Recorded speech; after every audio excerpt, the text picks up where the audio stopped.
श्री हरिवंश। ममता जी जौनपुर से। महाराज इन दोनों का एक जैसा ही प्रश्न है। महाराज जी ममता जी कह रहे हैं कि महाराज जी भगवान ने इस दुखालयम की रचना ही क्यों की? सबके दुख कष्ट देखकर मन में आता है कि यदि संसार की रचना ही ना भगवान के ऊपर क्यों है क्या? भगवान के ऊपर क्यों रखा गया? वो अपने आप से अपने आप में खेल रहे हैं। आप भी तो वही हो। आप अपने को भूल करके स्त्री मान रहे हो, आप अपने को भूल कर बच्चा मान रहे हो, आप अपने को भूल कर पुरुष मान रहे हो। आपकी भूल है। आइए आप अपने स्वरूप में देखिए, कोई खेल नहीं हो रहा, कोई दुखालय नहीं। स्वप्न में हो अभी, इसलिए तुम्हें बहुत दुख सुख दिखाई दे रहा। जागो तो न सुख सुख है न दुख है। जे ही जाने जग जाए हेराई, जागे जथा स्वपन भ्रम जाई। इस भ्रम से आप निकलना चाहो तो निकल सकते हो, आप फंसना चाहो तो फंस सकते हो। आप अपने जाल में फंस गए हो, आप अपने जाल से मुक्त हो जाओ। आप कौन है? किसका प्रश्न है? आप कौन है? नहीं पता। बस यही पता लगा ले तो संसार का प्रश्न का समाधान हो जाए। जीव अविनाशी चैतन्य घन सुख स्वरूप, संसार स्वाप्निक भ्रम में। अब भ्रम में फंसकर अपने स्वरूप को भूल जाना ही दुख है। अपने स्वरूप को जान करके भ्रम का नाश हो जाना, यही परम स्वरूप है, यही परम सिद्धि है। अब संसार को भगवान ने क्यों रचा? आप कौन है? आप वही है। तत्त्वम अश, तत्त्वम अश, तुम वही हो। अपने आप को भूल कर स्त्री और पुरुष मानकर, जगत के व्यवहार को सत्य मानकर, भोगों को सत्य मानकर इस पर भ्रमित हो रही हो, इसलिए दुख हो रहा है। जैसे स्वप्न में किसी का गला काटा जा रहा हो तो चाहे जितना फोर्स लगा दो उसे बचा नहीं सकते आप। उसे बचाने का एक उपाय है, जगा दो। क्यों? स्वप्न में तुम्हारा गला काटा जा रहा हो, चाहे जितने बॉडीगार्ड लगा दो, चाहे जितने आप फौज लगा दो, कुछ बचा सकते हो क्या? एक उपाय, उसे जगा दो केवल। स्वप्न में कोई समुद्र में डूब रहा है, अब चाहे सैकड़ों जहाज लगा दो, चाहे नौका लगा दो, चाहे तैराक लगा दो, आप उसे बचा नहीं सकते। उसे एक ही उपाय है, जगा दो। ऐसे ही उमा कहो मैं अनुभव अपना, सत हरि भजन जगत सब स्वप्न। स्वप्न में आप अपने को स्त्री मान रहे, पुरुष मान रहे, दुख मान रहे, सुख मान रहे, ये एक स्वप्न है। भगवान ने अपने आप को ही त्रिगुण रूप में विस्तार कर दिया। सतोगुणी रूप, रजोगुणी रूप, तमोगुणी रूप। सृजन, पालन, संहार। वो अपने आप से आपका सृजन करते हैं, अपने आप से आपका पालन करते हैं, अपने आप से अपना संहार करते हैं। आप भी वही हो, जानो इस बात को। तो जे ही जाने जग जाए हेराई, जान गए तो ये संसार गायब हो जाएगा। जैसे जगाने पर स्वप्न गायब हो जाता है। अभी आप स्वप्न देख रहे हैं इसलिए सत्य लग रहा है। भगवान ने बड़ी करुणा की है। क्या बुरा रचा है हमें बताओ? आंख दी अच्छा देखो, जबान दी अच्छा बोलो, कान दिया अच्छा सुनो, हाथ दिया अच्छा करो। अभी आनंद आनंद है, कहाँ दुख है? अब करो मनमानी आचरण तो और अपने स्वरूप को भूल करके, तो फिर दुख तो है ही। तो भगवान ने ये खेल अपने लिए रचा है, तुम्हारे लिए थोड़ी रचा है। तुम कौन हो?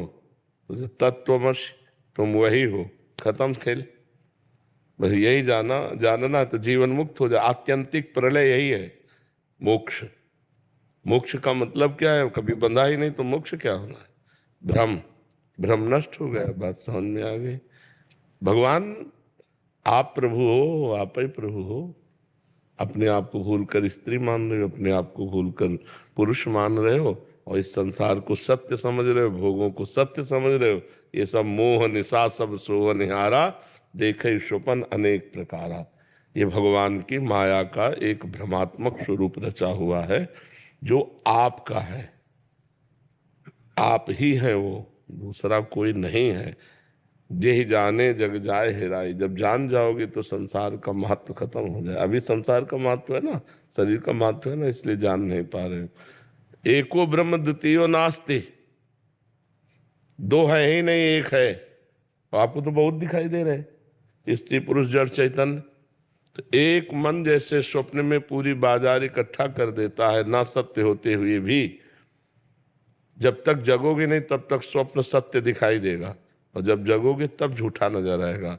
ऐसे ही मोह में हो तो इसलिए संसार सत्य दिखाई दे रहा है, जब ज्ञान में हो गए तो एक ब्रह्म के सिवा कुछ नहीं, सर्वम खलमिदम ब्रह्म, एको ब्रह्म द्वितीयो नास्ति, दूसरा कोई नहीं, दुख की कोई गुंजाइश ही नहीं है, दुख है ही नहीं, आनंद ही आनंद है। अब आप स्वप्न में, इसलिए आपको दुख सुख का अनुभव हो रहा है। ब्रह्मभूता प्रसन्नात्मा, ब्रह्मानुभूति हो जाए तो प्रसन्नात्मा न सोचति न कांक्षति, समा सर्वेषु भूतेषु मद भक्तिम लभते पराम परा। इसीलिए तो साधना करनी है।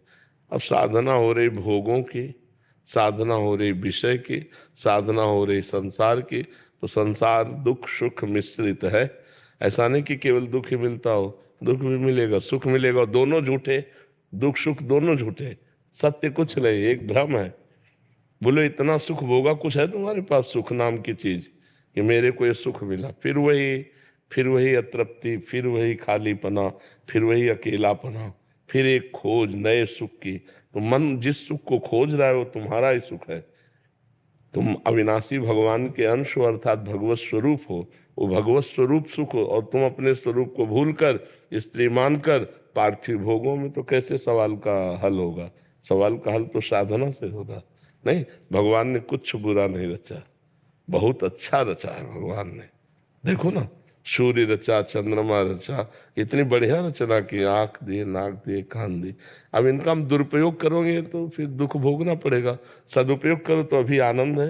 आप मनाओगे भगवान बड़ी कृपा करके ये रचना रची, कितना आनंद में है। गुलाब जामुन खाती हो, गलत रचा भगवान ने। अब 50 गुलाब जामुन पा जाओ, गलत हो जाएगा ना। हाँ, तो अगर हम उचित व्यवस्था के साथ इस संसार को भगवान का बगीचा मानकर उचित व्यवहार करें तो दुख न रहे।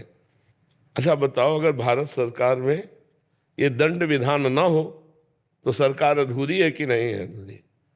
भला कोई शासन में रहेगा दंड विधान ना हो तो? जरूरी है दंड विधान, जरूरी है ना। तो ऐसे वही हमारी सुरक्षा में है। अभी आप उनसे सुरक्षा मांगे, आपको सुरक्षा दे देंगे, और आप गलत करोगे तो मार डंडे आपको अंदर कर देंगे। तो भगवान हमारी सुरक्षा में भी है। जब हम गलत करते हैं तो वही दुख रूप आ जाते हैं, और जब सही करते हैं तो वही सुख रूप आ जाते हैं। और जब ज्ञान हो जाता है तो न दुख न सुख, अखंड प्रसन्नता बनी रहती है। तो ऊपर उठो, नाम जप करो, भगवान के पावन चरित्र सुनो, और संयम से रहो, कोई गलत काम मत करो, तो अभी देखो आनंद आने लगेगा, हृदय आनंदमय होने लगेगा। महर्षि लौकिक खेल में, महर्षि जो खेल होता है उसमें खिलाड़ी होते हैं, और जीत और हार होती है, और जीतने वाले को पुरस्कार मिलता है। तो महर्षि भगवान की सृष्टि का जो खेल है महर्षि, इसमें खिलाड़ी कौन है, जीत क्या है, हार क्या है, और पुरस्कार? आप ही खेल है, आप ही खिलाड़ी हैं, आप ही विजय हैं, आप ही पराजय है। आप ही बनने वाले हैं, आप ही बनाने वाले हैं, आप ही मिटने वाले हैं, आप ही मिटाने वाले हैं। कुछ द्वैत है ही नहीं, दूसरा है नहीं। अब कैसे समझावे? अब ये बात समझाने की तब हो जब साधना हो। अगर साधना नहीं होगी तो समझ में कैसे आएगा? ये अज्ञान की धरा में ब्रह्म ज्ञान की बातें या भगवत ज्ञान की बातें थोड़ी समझ में आती हैं। अब चूंकि आध्यात्मिक विषय है तो पहले जब राधा बाबा से कोई प्रश्न करता तो कहते रोज 1 लाख नाम जप करो, 1 महीना 2 महीना, फिर हमसे बात करो आके तो तुम कुछ समझ पाओगे।